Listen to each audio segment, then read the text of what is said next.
Ok, vamos a hablar de las miopatías, como bien mencionaba el doctor. Estas son enfermedades hereditarias que están ligadas, son de herencia recesiva ligada con cromosoma X, por lo tanto va a haber más frecuencia de presentación en varones que en mujeres. Y que tienen un patrón en común que tienen estas es que tienen un patrón distrófico de necrosis, y como pueden ver ahí, pues prácticamente es como si el músculo siempre estuviera cansado. Ok, entonces ¿qué quiere decir o qué significa herencia recesiva ligada al cromosoma X? A ver, piensen lógico, ¿quién tiene X? El hombre. ¿Quién tiene X? ¿Ah? Las mujeres. Entonces, las mujeres son portadoras. ¿Qué necesita este paciente que va a presentar una distrofia muscular? De que haya otro gen recesivo en el hombre de su pareja, en el X de su pareja, que embone y entonces va a expresar la enfermedad. ¿Ok? Eso es lo que está pasando. Vamos adelante. Bueno, de ahí tenemos una clasificación que prácticamente nos habla de las diferencias que hay entre Duchenne y Becker. Prácticamente Duchenne es la más severa entre las dos, y pues Becker es leve. Y Duchenne se va a presentar alrededor de los 5 años, y Becker va a empezar, pues sus síntomas empiezan alrededor de entre los 10 y 20 años. En la siguiente, pues les vamos a ver. Prácticamente esta es la diferencia. En Duchenne prácticamente hay mutaciones, o sea, de elecciones y duplicaciones, provocando un cambio en el marco de lectura. Y pues esto hace que la ausencia grave o casi total de las proteínas sean, pues ya no hay, entonces por eso es la más grave. Sin embargo, la de Becker, en esta se mantiene el marco de lectura, y es como si pues la proteína fuera normal o hay una producción insuficiente. Ok. ¿Están entendiendo eso que están diciendo? Porque yo no entiendo. A ver, ¿cuál es la etiología de la enfermedad de la miopatía? ¿Cuál es? La distrofina. ¿Qué pasa con la distrofina? Eso no lo has dicho. Bueno, básicamente hay una mutación en esa y no cumple la función que tiene que ver con las fibras musculares. Entonces hay una sustitución del músculo por grasa o un deterioro, y entonces eso hace que haya debilidad.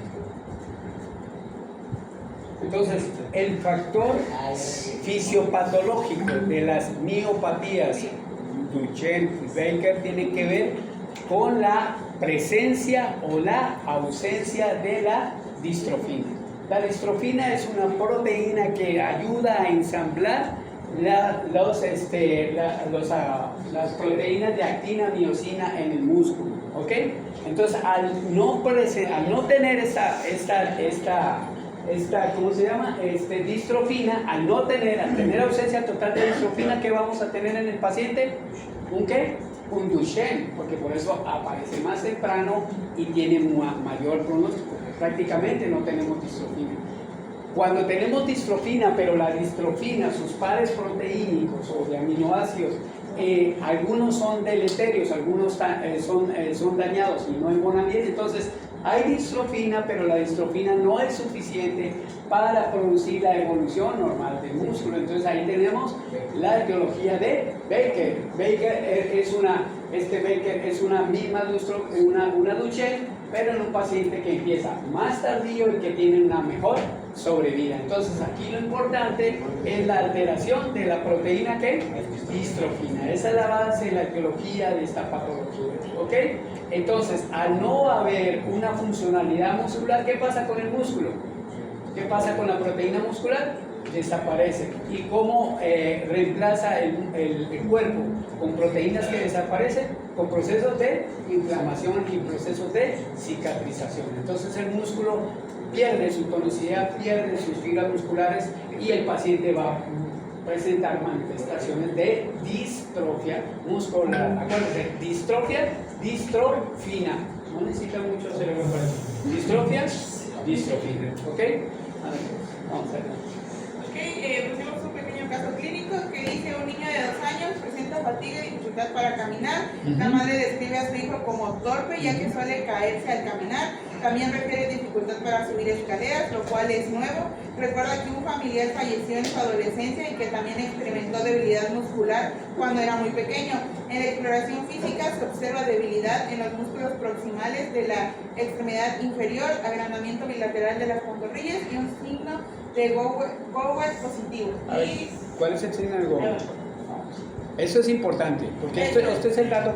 Un paciente que presenta este tipo de patologías, prácticamente al pedirle que se levante, ya sea que esté sentado o acostado, el paciente va a hacer como esta maniobra compensatoria, ¿no? De que se inclina hacia abajo y se va escalando en su propio cuerpo, porque pues no tiene la capacidad, o sea, los músculos no tienen como la capacidad para levantarse por sí solos, y entonces va a escalar sobre su propio cuerpo, y eso está prácticamente. Entonces esa maniobra de Gower es la forma en que estos pacientes van a poderse colocar de manera de pie, ¿ok? Van a utilizar toda su musculatura accesoria para poder producir una, digamos así, un ponerse de pie utilizando su musculatura accesoria. Esto es característico de ellos. Estos pacientitos, el cuadro clínico, como ustedes lo vieron, es el cuadro típico, ¿no? Pacientes que tienen debilidad, que tienen torpeza en sus actividades musculares, que no pueden valerse por sí mismos para tomar una posición erecta, que estos pacientes son infantes y tienen antecedentes genéticos.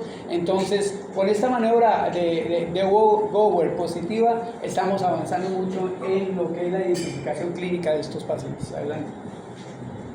Bueno, y pues el diagnóstico de este caso era una distrofia muscular de Duchenne, que como definición clínica es un trastorno hereditario del músculo esquelético que provoca debilidad muscular progresiva. Y eso es importante, ¿eh? ¿Cuáles son las fibras musculares que están afectadas en estas distrofias? ¿Las de músculo qué? Músculo esquelético, específicamente, que es donde abunda la distrofia. Bueno, y pues de etiología ya habló un poco mi compañera, que es pues mayor en niños, o sea, en personas varones, por el techo de cromosoma, que está ligada al cromosoma. Y pues la etiología, mutación en el cromosoma. Eso les hablaba de 2X, ¿no? XX, entonces tenemos la presentación en el varón, pero tienen que encontrar una pareja que también sea recesiva, portadora en el cromosoma X, para que se exprese la enfermedad. Pues en el cromosoma X, en el brazo corto, la banda 21, hay un desplazamiento o una lesión del gen de la distrofina, y eso provoca una pérdida completa o parcial de la distrofina. La fisiopatología, pues ya comentó el doctor lo que es normal, lo que hace la distrofina, y es hace la prevención de la degeneración de fibras musculares al proporcionar estabilidad mecánica entre la miocina y su membrana celular, la conexión de la actina con las proteínas transmembrana, también participa en la señalización celular y se expresa en el tejido cardíaco, esquelético y neural. Y eso tiene una importancia porque, bueno, más adelante vamos a ver cómo es el pronóstico de los pacientes. Y pues estos pacientes, aparte de tener la distrofia musculoesquelética, posteriormente van a tener afecciones del músculo cardíaco de manera progresiva, y estos pacientes van a tener una patología cardíaca que se conoce como una miocardiopatía dilatada. Entonces todo su músculo empieza a hacerse flácido, sus cavidades a crecer, y ellos van a empezar a tener datos de insuficiencia cardíaca congestiva con pobre fracción de eyección. Entonces fíjense cómo se va volviendo complejo el problema. No se pueden mover, no pueden respirar y posteriormente no puede bombear su corazón. La presentación clínica, los síntomas, debilidad muscular progresiva, pues que es más grave en los músculos proximales inferiores. En los proximales, por eso ellos tienen esa maniobra de Gower, porque se apoyan en los distales. Marcha de pato, y en el examen físico, pues algo característico del signo de Gower, que ya vimos que es que pues usa las extremidades superiores para poder ponerse de pie. Okay. Y pues eso no indica que tiene una debilidad en los músculos inferiores proximales. Pseudohipertrofia de la pantorrilla, por ese caso clínico mencionaba que tenía. Esos pacientes tienen bien aumentada los gemelos. Los ves como si ellos hicieran mucho trabajo distal, bien hipertrofiado, pero esa hipertrofia es más de tejido conectivo y graso, más no de tejido muscular. lordosis lumbar, hipo o arreflexia. Esa lordosis lumbar se expresa o se explica por el deterioro del músculo esquelético que le da sostén a la columna. Entonces ellos empiezan a tener esa desviación de la columna, sobre todo porque tenemos músculos muy importantes como es el cuadrado lumbar, que tiene una masa muscular bien importante y es por donde se vence. Okay. Bueno, en cuanto a los estudios diagnósticos, pues esto puede ser por clínica, pero necesitamos a fuerza unos exámenes de laboratorio.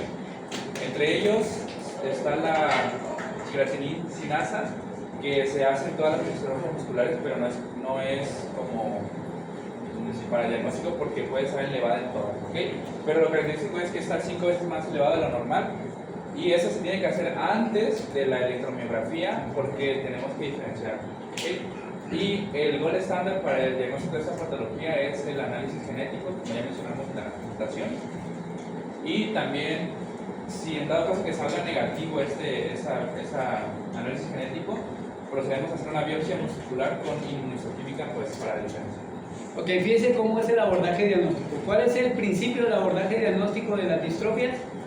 Número 1, clínico. Número 1, vuelve otra vez a ser clínico y siempre clínico, por eso los internistas somos clínicos. ¿Ok?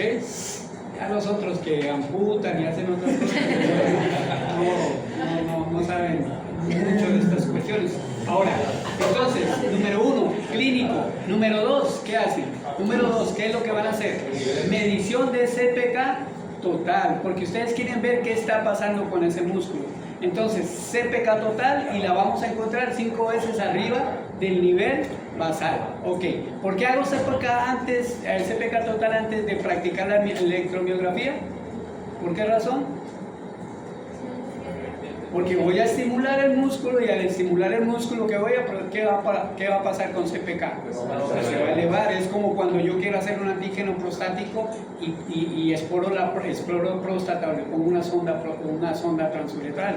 Voy a encontrar niveles de antígeno prostático elevado. Igual acá, voy a hacer primero CPK, luego hago electromiografía, en donde voy a ver una fase de lesión a nivel miopático, un reclutamiento miopático, que ahí te lo marca electromiografía con datos de reclutamiento miopático. Correcto, entonces ahí ya tengo 2 puntos. Tercero, voy a hacer un estudio genético, porque sé, ahora mi orientación diagnóstica es que voy a tener un problema genético con el gen que está formando distrofina, ¿ok? Y si no tuviera la capacidad de realizar este estudio genético, entonces me voy a hacerle una biopsia muscular, y en esa biopsia muscular ¿qué quiere decir inmunohistoquímica? Voy a someter a ese tejido a marcadores inmunohistoquímicos que ya vienen para los diferentes antígenos, anticuerpos o de lesiones que nos van a ir a mostrar dónde está la zona de lesión, ya sea muscular o ya sea a nivel genético. ¿Se entiende cómo llegamos al diagnóstico? Entonces, clínica, CPK, electromiografía, biopsia muscular y estudio inmunohistoquímico. ¿Está bien? Bueno, adelante.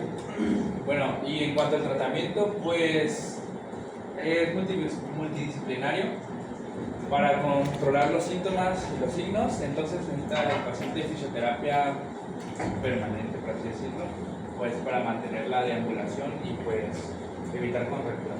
También hay farmacológico, aunque su eficacia es muy baja, pero se dan glucocorticoides como la prednisona y tetrazacol, que tiene también efectos adversos como el aumento de peso y también el aspecto cuchillo. Si se dan cuenta, la etiología es una lesión de la distrofina, entonces así que utilizar otro tipo de fármaco no está disponible. ¿Por qué utilizamos esteroides? Porque estos pacientes tienen al cuerpo, al tener alteraciones de las fibras miopáticas, van a crear una respuesta inflamatoria que en este caso es mínima. Entonces vamos a ayudar con ese bloqueo de la respuesta inflamatoria que acelera más el avance de la enfermedad, pero que se va a dar solamente en casos de agudización o en estadios de recaída de la enfermedad. No es un medicamento que nos ayude realmente para el tratamiento de las distrofias musculares. ¿Qué ayuda en estos pacientes? una buena fisioterapia, es terapia respiratoria porque ellos van a empezar con dificultad en la musculatura ventilatoria. Entonces estos pacientes van a ir progresando desde puntas nasales, máscara reservorio, cánulas de alto flujo y finalmente van a llegar a intubación orotraqueal si es que el familiar así lo decide. Y la otra parte importante es estas alteraciones cardíacas en el músculo esquelético que le van a producir una cardiomiopatía dilatada que está asociada a falla cardíaca con febris bajas, a arritmias que pueden llegar a ser mortales. ¿Okay? Estamos hablando aquí de una dilatación excéntrica del músculo cardíaco. Quiere decir que su músculo se vuelve realmente como una hoja de papel sin mayor funcionalidad y finalmente ellos fallecen. ¿Ok? Bien. Bueno, pues ya lo mencionó el doctor, complicaciones, tenemos las musculares, esos pacientes están confinados a silla de ruedas para toda su vida, cardíacas, miocardiopatía dilatada y ortopédicos, fracturas asociadas a las caídas que presentan los pacientes. Correcto. Muy bien. El pronóstico, pues la edad media de muerte es entre 25 a 30 años por una insuficiencia ya sea cardíaca o Por respiratoria. por el hecho de Y ya, para ir terminando, básicamente Baker es lo mismo que Duchenne, solamente que la severidad va a ser menor. Entonces, repasando lo que vimos, comparando, ambas son por herencia ligada al X reactivo y la diferencia es la distrofina, ¿no? Uno está ausente, que es en Duchenne, y el otro va a estar deformado o reducido, que es en Baker. La presentación clínica, y acuérdense que va a ser más temprano en Duchenne, entre los 3 y 5 años, y en Baker es entre los 10 a los 20 años, con una media de 15 años. Los síntomas en Duchenne pues, son más rápidos, son más progresivos. Los pacientes, como mencionó Juan, pues van a fallecer antes. En Baker los síntomas son más lentos y en ellos se va a presentar más la miocardiopatía dilatada, no tanto porque sea más grave en ellos, sino porque como son los que viven más, el músculo se está afectando más, el músculo está siendo más dañado y progresivamente van a llevar a la miocardiopatía. Los de Duchenne pues mueren antes, entonces no se registran esos datos de miocardiopatía tanto en ellos. Eso es lógico. Diagnóstico es por creatininesinasa. Si estamos pensando en que la distrofina lo que hace es desestabiliza la membrana del músculo esquelético, pues las proteínas que están adentro van a salir, así que vamos a tener aumento de creatininesinasa y también aumento de la aldolasa. Y también para el diagnóstico, ahorita lo vamos a repasar, que es lo que ya vimos, el tratamiento de soporte y glucocorticoides, ¿no? Y pues epidemiología, uno de 30.000 hombres afectados y es en la adolescencia. Y repasando el diagnóstico, ¿no? Primero pedimos, valoración clínica, ¿no? Con los datos clínicos que ya sabemos, luego los marcadores séricos, creatininesinasa y aldolasa. Y también de ahí hacemos la electromiografía, como ya dijimos, medir antes la creatininesinasa. Ya después podemos elegir pruebas genéticas si lo tenemos al alcance o la biopsia muscular, y el tratamiento es básicamente el mismo, glucocorticoides, pero pues su ayuda, ya como mencionó el doctor, no va a ser tan buena. Prednisona, deflazacort, y en el tratamiento pues fisioterapia, ¿no? Apoyo ventilatorio y apoyo psicológico, y también dispositivos de asistencia, silla de ruedas, si es que el paciente progresa a este tipo de manifestaciones. Y ellos van a morir, tienen una edad media entre los 40 y los 50 años por la insuficiencia cardíaca por la miocardiopatía dilatada. Listo. Ok, correcto. Bravo. 5 minutos en lo que montan tu